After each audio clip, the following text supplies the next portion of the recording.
दोस्तों, हाल ही में संसद में एक कानून पारित हुआ है जिसके मुताबिक अरावली में जो 100 मीटर की पहाड़ी है या उससे ऊंची पहाड़ी है, सिर्फ उसी को ही पहाड़ माना जाएगा। बाकी जो उससे जो छोटी पहाड़ी है उनको पहाड़ नहीं माना जाएगा। ये देखिए दोस्तों, जैसे ये 100 मीटर की पहाड़ है तो सिर्फ इसी को ही पहाड़ माना जाएगा। मान लीजिए ये 99 मीटर की पहाड़ है, इसको पहाड़ नहीं माना जाएगा। ये 50 मीटर की पहाड़ है, ये इसको पहाड़ नहीं माना जाएगा। दोस्तों, ये बहुत ही ज्यादा खतरनाक कानून है। इससे खनन माफिया को मौका मिल जाएगा ये पहाड़ को समतल करने का या पहाड़ को नष्ट करने का। दोस्तों, खनन माफिया अरावली में खनन इसलिए करना चाहते हैं क्योंकि इसके अंदर बेशकीमती संगमरमर के पत्थर जिससे ताजमहल बना था। जी हाँ दोस्तों, वही संगमरमर का पत्थर, चांदी, तांबा और अनेक मूल्यवान धातु मिलते हैं दोस्तों इसलिए खनन माफिया जो है इसको चोरी छुपके भी खनन करते हैं। तो इसलिए दोस्तों ये खनन माफियाओं के नजर में अब ये चढ़ गया है और इसलिए इसमें खनन करना चाहते हैं खनन माफिया। तो अरावली की पहाड़ियों में 90% पहाड़ जो है वो 100 मीटर से नीचे के पहाड़ है। जैसे कि ये देखिए, ये देखिए 90% जो पहाड़ है वो 100 मीटर से नीचे के पहाड़ है। यानी कि अगर ये कानून अगर लागू हो जाता है, अगर खनन माफिया अगर खनन करते हैं तो इससे जो है 90% पहाड़ खत्म हो जाएंगे। तो दोस्तों इसका विरोध जो है पूरे देश में हो रहा है और इसका विरोध होना भी चाहिए। दोस्तों इसका विरोध क्यों होना चाहिए, उसके कारणों के बारे में हम जानते हैं।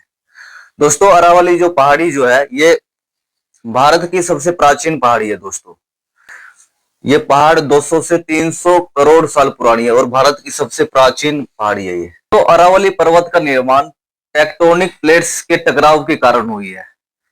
ये देखिए दोस्तों, जब दो प्लेटें आपस में टकराती हैं तो फिर पहाड़ का निर्माण होता है। दोस्तों ये देखिए दोस्तों,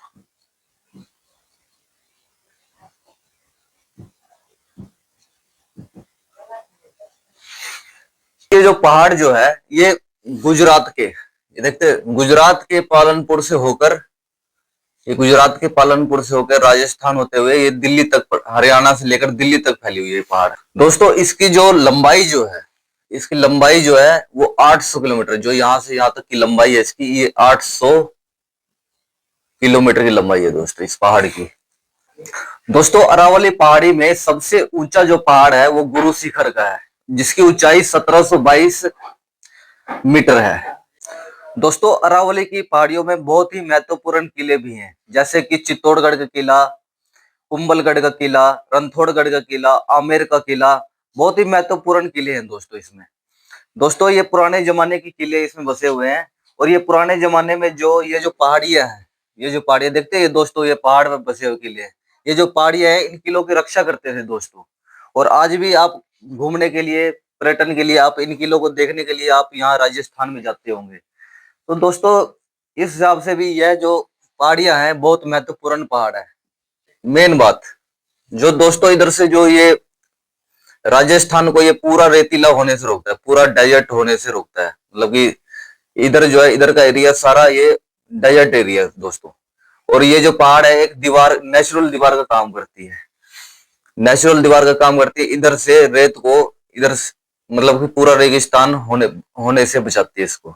नहीं तो अगर ये पहाड़ ना हो तो ये दोस्तों ये सारा जो है ये यहाँ तक, ये सारा यहाँ तक मध्य प्रदेश, उत्तर प्रदेश, यहाँ तक सारा एरिया जो है ये डेजर्ट बन जाए दोस्तों। यहाँ कुछ नहीं होएगा ये सारा यहाँ। और दिल्ली भी जो है सारी दिल्ली में धूल धूल हो जाएगी, मिट्टी मिट्टी हो जाएगी दोस्तों ये जो अरावली की जो पहाड़ी है ये नेचुरल दीवार का काम करती है। ये देखिए दोस्तों, ये सारा डेजर्ट, ये सारा डेजर्ट एरिया है, ये सारा डेजर्ट एरिया है। इसको कौन रोक रहा है? ये पहाड़ रोक रहा है सिर्फ। ये जो अरावली की पहाड़ियां हैं ये एक नेचुरल दीवार का काम कर रही है। जो इधर के जो है, इधर का एरिया है, इनको डेजर्ट बनने से रोकती है दोस्तों अगर ये पहाड़ी नहीं रहेगा, अगर ये समतल हो जाएगा, ये सारा का सारा एरिया जो है ये डेजर्ट बन जाएगा ये। और दिल्ली जैसे शहर भी धूलमय हो जाएंगे, रेत ही रेत हो जाएगा, बालू ही बालू हो जाएगा। और ये पहाड़ होना बहुत जरूरी है दोस्तों। ये जो अरावली की पहाड़ियां हैं ये सिर्फ इंसानों के लिए नहीं, जानवरों के लिए भी बहुत महत्वपूर्ण है।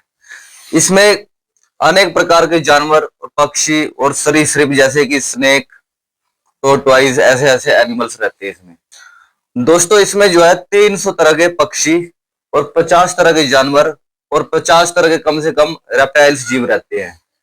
अगर दोस्तों ये पहाड़ी अगर नहीं होगी तो दोस्तों इनके जो जानवर है वो कहाँ जाएंगे? वो दोस्तों आप लोगों के, हम लोगों के घर में तो घुसेंगे वो जानवर। जानवरों की दृष्टि से भी ये पहाड़ी बहुत महत्वपूर्ण है। उनके लिए भी तो आखिर जगह चाहिए रहने के लिए। अगर हम इसको काट देंगे अपने फायदे के लिए, फिर वो यहाँ के जो जानवर हैं वो कहाँ जाएंगे दोस्तों? ये देख सकते हैं कि आप अनेक अनेक प्रकार के जानवर रहते हैं इसमें। ये देखिए दोस्तों, ये देखिए अलग अलग तरह के जानवर रहते हैं दोस्तों इसमें।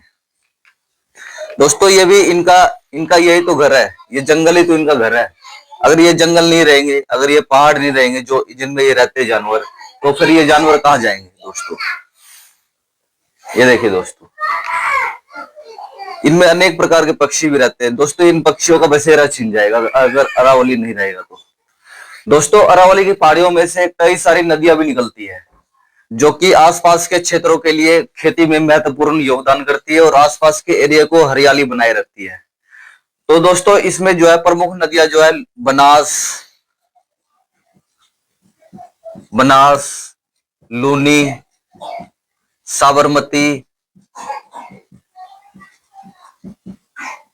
जैसे प्रमुख नदियां निकलती है दोस्तों।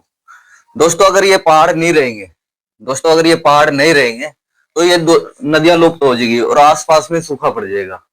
तो दोस्तों इस दृष्टिकोण से भी ये पहाड़ी, ये जो अरावली की पहाड़ियां हैं ये बहुत महत्वपूर्ण है।